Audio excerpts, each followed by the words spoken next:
Bitcoin, blockchain, ICOs, Ethereum, and all the rest. Are cryptocurrencies the 21st century unicorn, a speculative bubble, or the future of money? The Cryptocast will help you understand the rise, the fall of digital currency, the highs, the highlights, the potential, and the lows, the scams, and pitfalls. I'm your host, Jason Hartman, and we'll talk with some of the biggest names in the space. Cryptocast is your resource for all things crypto. Let's go. It's my pleasure to welcome Ben Way. He is the CEO of Digits. He is a cast member of the Bravo TV show Startups, Silicon Valley, featured in the acclaimed documentary The Startup Kids, and author of Job Apocalypse, The End of Human Jobs and How Robots Will Replace Them. Ben, welcome. How are you? I'm very good, thank you. Good. It's good to have you on the show, and you're coming to us today from Miami, Florida, and I am in Fort Lauderdale, so we are close to each other, but on Skype. So Indeed. Yeah, we had a great conversation before we came on the air here. You are doing a lot of interesting, innovative things. First, tell us about Digits, a startup in the crypto space, it looks like, to do with cryptocurrency credit cards. Tell us more. Yes, indeed. So about 3 years ago, I joined a traditional payments company. And to be quite frank, I knew very, very little about the payments industry. About a year ago, I recognized that there was a huge opportunity in the crypto payment space for a new type of crypto credit card provider that basically allows you to change any credit or debit card in the world, including the ones in your pocket, into a crypto card. And that's exactly what we did. And we came up with this concept of Digits, and we span out the company, and now we're doing an ICO for it. And the really interesting thing about Digits is that we're not issuing any physical credit cards. We're literally converting the credit cards that you have in your pocket right now into Cryptocards. So you can choose whether you want it on your credit card, whether you want to pay in crypto. And from a merchant's point of view, they get exactly what they were expecting at exactly the time they were expecting it. So in other words, if you have a charge that you're doing on any given day and your cryptocurrency that is in the account that would be debited is at a high, or you think it's at a high, then it would be wise to maybe pay with the cryptocurrency versus the dollar, right? You're always arbitraging these two. Gives you that choice? Absolutely, though one of the amazing things that we have done is that we had to solve the problem, the largest payment problems with crypto, which is volatility and network transmission time, which basically means that a merchant needs to get exactly the amount of money they were expecting at exactly the time they were expecting it. And so we had to solve those problems. And by solving those problems, we actually came up with quite a unique concept called the hedge lending network, which we believe is the first real-time lending platform in the world. And through that, the really interesting thing about Digits is if you swipe that card today and you pay $100 in crypto from your crypto account, you have if you want, you have the option of paying back that transaction 366 days later in fiat and getting any uptick in the value of crypto. So if crypto doubles, then you can actually pay back the original transaction plus a small transaction fee and get the uptick in crypto. So you can actually hedge a year ahead with Digits. Okay, that's fascinating. So you said you could pay with fiat, I believe, meaning dollars, any fiat currency like a euro or a dollar, or you could pay with the cryptocurrency. But why, Ben? I mean, this is the story that's circulated widely about the 2 pizzas for $82 million or whatever when they're paid with Bitcoin. But why would anyone allow a 366-day float?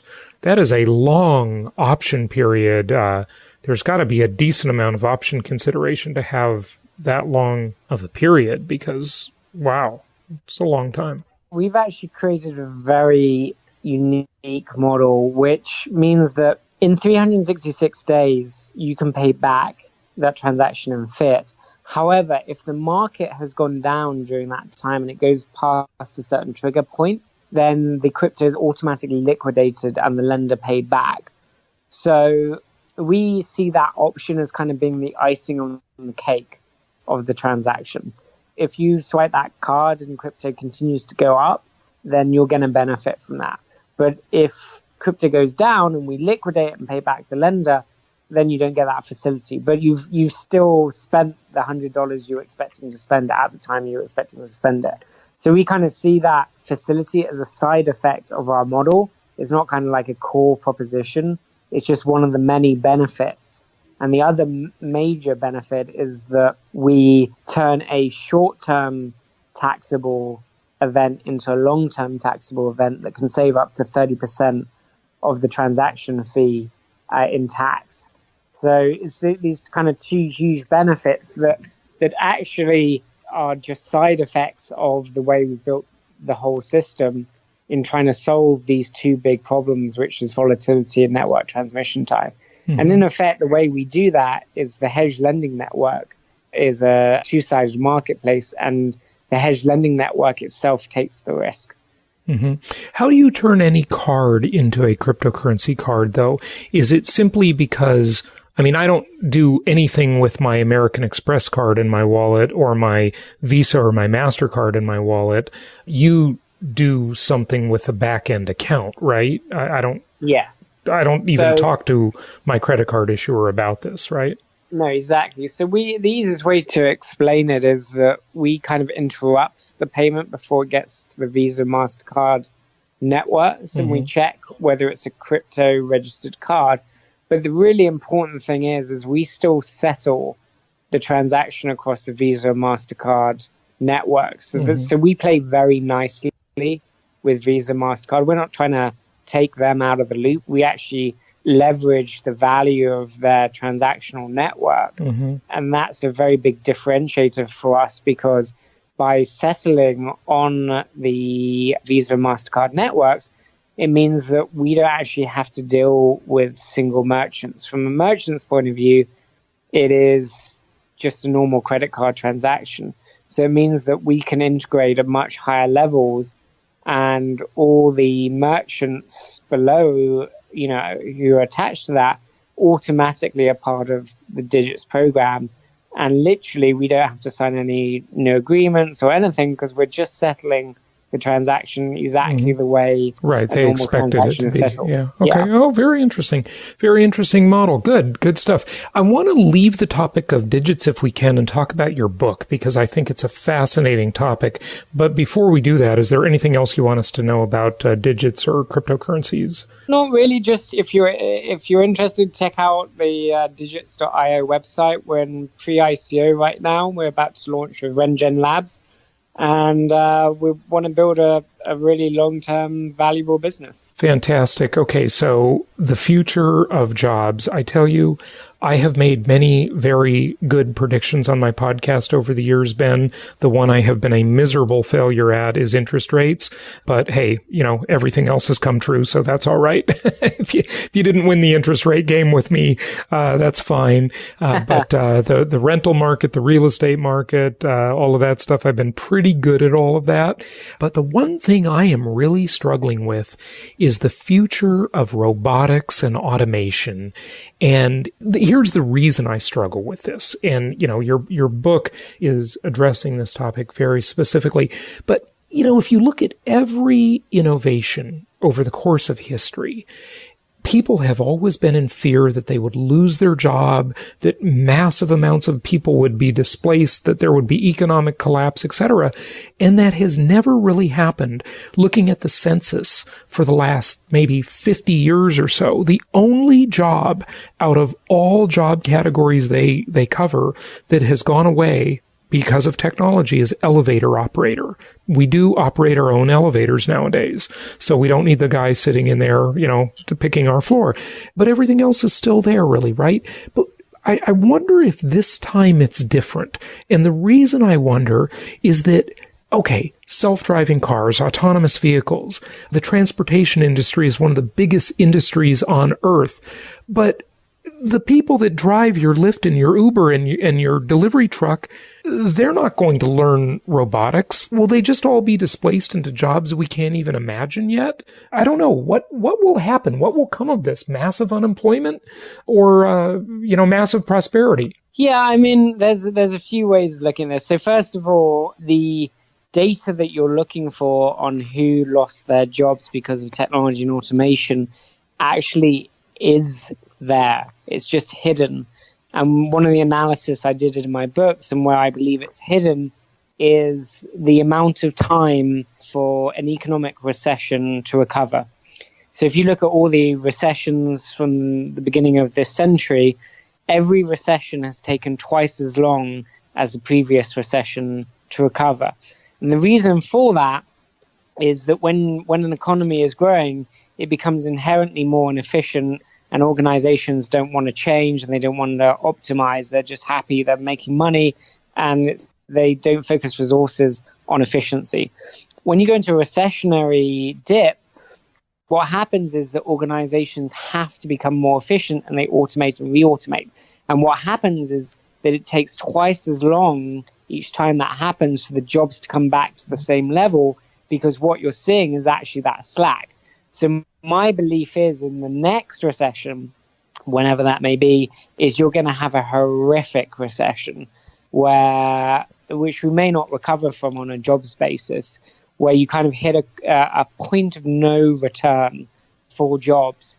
And, I do think the next major recession is probably going to be that point. And, you mentioned about the elevator operator, but actually there's thousands of hidden jobs that have disappeared. For instance, we used to fly planes with 2 pilots and an engineer. Mm-hmm. It had to be every single plane. Now it's just 2 pilots. Yeah. Just 2 pilots. And so, we're getting to these points of efficiency where, just because something hasn't happened in the past doesn't necessarily mean it's not going to happen in the future. Sure. And innovation has been on a kind of quite a linear curve.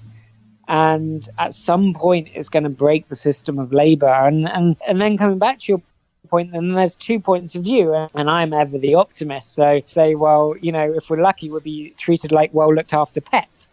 Where life will be so good, because what people forget with automation and AI and all that is the cost of everything decreases, right? Mm-hmm. Right. So, medical, the cost of medical, if everything's being done through technology, it's very deflationary, no question about it. Yeah. Exactly. So there may be a balance that can be obtained, but I suspect before we get to that balance, there will be a huge amount of social unrest before we get there. You may be right. I mean, the prognosticators are predicting things like 47% unemployment from these mega shifts that are coming our way. Technology it feels like, and maybe it felt this way, Ben, when the steam engine was invented or the light bulb. I don't know. But right now, it feels like we're about to see a huge change in the world through technology, because we've had this networked world for 25 years or so, right? And it just keeps compounding the effects of it. So maybe it's like looking at the chart, the graph, and seeing that hockey stick of this exponential change. Certainly Peter Diamandis is talking about things like that very positively from his perspective. But I don't know. Let's look at the table of contents in your book, and maybe I'll just give you some fodder for conversation here. So I can't help but notice chapter number 3, the adult industry. Everyone loves the sex chapter. Right. Hey, listen, we're all human. What are you talking about there? I mean, I want to think that maybe you're talking about dating sites and virtual reality about and sex things. Bots. Yeah. Having sex with robots and the sex industry and how we're falling in love with robots and how there's no reason we won't fall in love. If we can fall in love with animals, we can certainly fall in love with the robots. Right. Those psychological studies are already proving that under the right circumstances, humans can form pretty strong emotional bonds with robots. Wow. So, interesting. It's fascinating. I think the real question behind so it could have great effects, like it could stop sex trafficking. It could really free a lot of people who are very lonely. Yep. What was that mass murderer, that kid in California that shot up? In Santa Barbara. 10, yeah. Yeah, Santa Barbara. He shot up 10 people because, girls said no to him, right? Yep.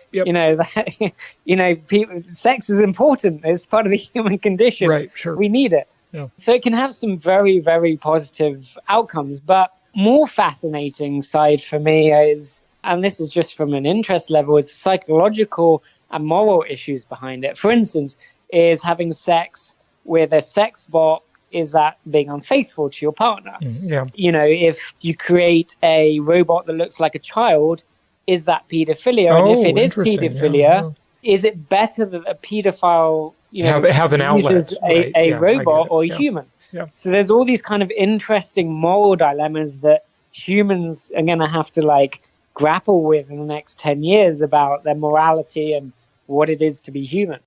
Just look at the world of online dating, for example. Can every date just be a virtual date? Will people even be meeting in person?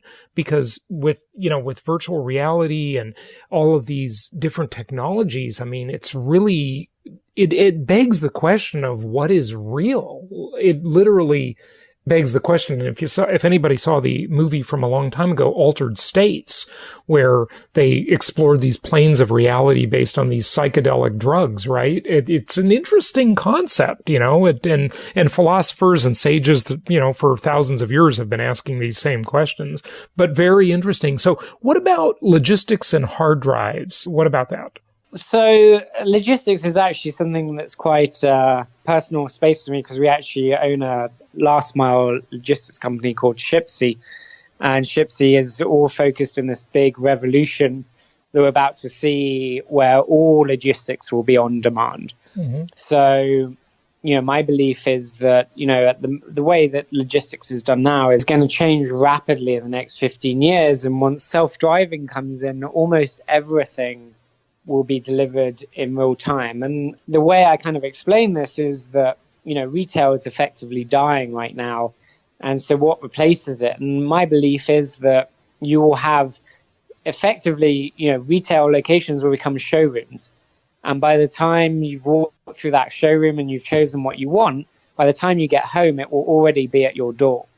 It won't be, you won't take it home with you. It will come from a central distribution point, and it'll already be at your house. So retail just becomes a showroom. Not to mention that it may be 3D printed, right? Well, indeed. And that's the other, the material revolution is coming as well. And you've got all these kind of connected but disparate industries right now of AI, robotics, crypto, automation, machine learning, and they're all kind of coming together in one single thread. And this is why my belief is it almost becomes exponential as these technologies converge in the impact they will have on us. Yeah, it's really quite an amazing and interesting time to be alive. Pick another category or chapter in the book and tell us about that, if you would. One of the very interesting aspects is what's going to happen with police and warfare. Mm-hmm. We already live in what most people would consider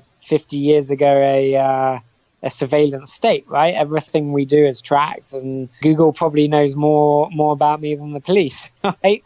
So you got this crazy kind of society shift where we live in a surveillance state, but we don't really feel it. But I think, as robotic technology comes in and you have these robotic drones and these robotic enforcers, yes, I think that's obviously going to have a huge impact, beneficial impact in terms of crime. But I also think it's going to make us feel very claustrophobic as a society. Right. And, one of the beautiful things about America, and one of the differences between the UK and the US, and one of the things I love about the US, is that you feel free. There is this sense of, I am responsible for my own destiny. And I worry that technology, not just surveillance technology, but all technology, is effectively eroding our sense of humanity and ourselves. Mm-hmm. We're thinking less, and we're becoming more of a kind of crowd that and one of the things I'm hearing or seeing as a psychological effect of this is that kids growing up today are far more risk adverse Right. than any other generation because they have all the information at their fingertips. They don't really have to discover anything. Right. And there's always a risk in discovery. Right. And one of the things that is also happening, which coming back to your comment earlier about, whether anybody will ever need to date in the real world, if you look at the trend that's happening in Japan, that's really sad. What's going on in Japan is sad. From the male perspective, these men are just not interested in dating. And then the women are marrying themselves. They're having these solo weddings. It's the weirdest thing ever. Yeah, have you seen that? It's crazy. Yeah, but it is crazy, but it's also, in a sense, not. Meeting humans in the real world is both scary and hard work. Sure. And we're a beautiful species, but we're also a pretty lazy species. Yeah, no question. And so, this technology, it is sad. It's sad they don't get to have the spectrum of experience. But this, what we're seeing in Japan, I think is probably the future trend for most of humanity, where we become these isolated beacons because we have life so easy that we don't really need to go and explore. Sex is on an app, food is on an app, whatever you want is on an app. Why do you go anywhere else than stay at home? This scares me, Ben. I got to tell you, this scares me. It really does. That seems very sad. But I agree with you that it may well be the future. Sadly, we shall see how it all turns out. It may just be a stepping stone in our future. I'm generally very positive about humanity, and I think that we can get to the other side. And I think that there is an opportunity for technology to greatly enrich our lives, and maybe even give us the time and the ability to have a new renaissance period. Right. But I think that there's going to be some really short-term negative effects in the next kind of 30 years before we get there. Yeah, it's going to be a very, very interesting transition. One of the things you mentioned about kids being risk averse, so you look at the millennial generation, and I would agree with you because, when you can get the information, you don't need to actually perform the experiment. But there are several bad sides of that, of course, as you know. Number one is that a lot of times you discover something accidentally during the experiment. We've all heard the story of the 3M Post-it notes and a million other stories like that. So by doing the thing, we actually learn something, and we might discover something by accident, right? So that's one element. But the other element is it harkens back to, I remember many years ago reading John Nesbitt, the futurist who wrote Megatrends 2000. He used to be a pretty prolific author. He talked about how it was easier many times back in the day for a scientist to just perform an experiment again because we were drowning in this sea of information. Well, now, fast forward a couple decades, and Google and other forces have organized that information so well and made it indexed very well. Now we can find the information without doing the experiment at all. So it's interesting how that equation flipped, right? From what you're saying, it's a fascinating point you make, but it does make people more risk averse, just like you said, right? Yeah, absolutely. And I think that generally when it comes to education, there's two things we get wrong. And the first is that we teach subjects. We don't teach children how to learn. Right. To learn how to learn is one of the greatest assets you can give a child because once you have that ability, you can go off and do anything. And then the second is that and I get it. I get from a parental point of view, but we are living in a society now that mollycoddle our children so much. Oh, yeah. With helicopter parenting. Yeah, it's terrible. Yeah, there's no chance for a child to really understand risk and how important learning risk is, because a risk itself is not a risk. It's the evaluation of that risk that's the risk. So, and what I mean there is that risk itself is good. You need to risk things in life to achieve things. But what we need to teach kids is how to evaluate those risks responsibly, not take them. Right. Very good points. Just wrap it up for us with the last chapter in your book, Humans and the Crumbs Left for Us. That doesn't sound very optimistic. And you don't have to be an optimist, by the way. It's okay. I am. I mean, my book was deliberately controversial in that sense. And I think as you actually read it, you get a sense that there is optimism. And I do believe that we are a fantastically diverse and interesting species. And I think, we will, especially in the creative areas of art, music, and films, and we will always have a role, though maybe not as big as we imagine right now. You've probably seen that video about how music and poetry and, of course, writing can all be done by AI. We're on the verge of that. So I don't know. Yeah. Do we need to be involved? Exactly. But my belief is that we will probably end up as kind of a hybrid of technology and humanity.